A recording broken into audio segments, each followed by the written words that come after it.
Hello everyone, আমি রিঙ্কু চলে এসেছি তোমাদের কাছে নতুন একটা ভিডিও নিয়ে। বেশ কিছুদিন হয়ে গেল, আগে আমি গেছিলাম বড় মায়ের মন্দির। সেই ভিডিও আমি তোমাদের সাথে শেয়ার করতে সেভাবে পারিনি, কারণ ছোটো একটা রিলস আমি তোমাদের কাছে আপলোড করেছিলাম। একদম টাইম হয়ে ওঠেনি, মানে ডিউটি করার পর না সেভাবে এডিট করে টাইম পাইনি। আমাকে হোস্টেল থেকে বেরিয়ে না একটা টোটো ধরতে হয়েছে। টোটো থেকে আমি যাব ব্যারাকপুর স্টেশনে। আর টোটোটা পেয়েছি অনেকক্ষণ ওয়েট করার পর।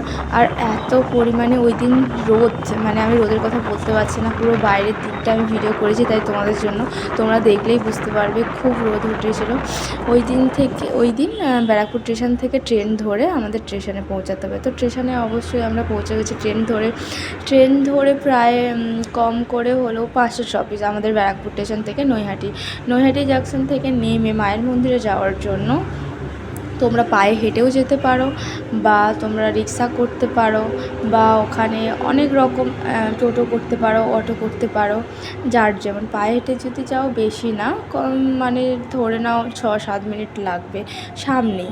তো আমরা কি করেছিলাম, পায়ে হেঁটে যাই না ফার্স্ট টাইম, তো ভাবলাম একটু রিক্সা করে গেছিলাম। তো ফাইনালি মায়ের মন্দিরে পৌঁছে গেছি।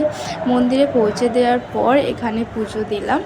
তো ভিড় হয়েছিল, সেরকম অনেক ভিড় হয়নি, বাট একটু ভিড় হয়েছিল। ভিড় দেওয়ার পর পুজো দিয়ে সত্যি আমি মানে অনেকক্ষণ এখানেই দাঁড়িয়েছিলাম, ভিডিও করছিলাম। আর যতবার দেখছি মনই ভরে যাচ্ছে। ওখান থেকে এসে না সোজা একটা ঘাট আছে, ওই ঘাটটার নামটা আমি ভুলে গেছি। তোমরা যদি যেতে চাও তো মায়ের মন্দির থেকে সোজা গিয়ে ঘাটটাতে যাবে। ভিউটা অনেক সুন্দর, আর ওখানে অনেকে যাচ্ছে, আমাদের অনেক পছন্দ হয়েছিল। তো গিয়ে আমরা ওখানে প্রায় সন্ধে হয়ে গেছিলো, আমরা বেরিয়েছিলাম দুপুরে। গিয়ে নৈহাটির মায়ের কাছে পুজো দেওয়ার পর ঘাটটাতে অনেক টাইম কাটিয়েছিলাম। আর অনেক সুন্দর লাগছিল, আর আকাশটা মেঘ হয়ে গেছিলো বিকেলের দিকটা। সবাই ভালো থেকো, দেখা হচ্ছে নতুন ভিডিও।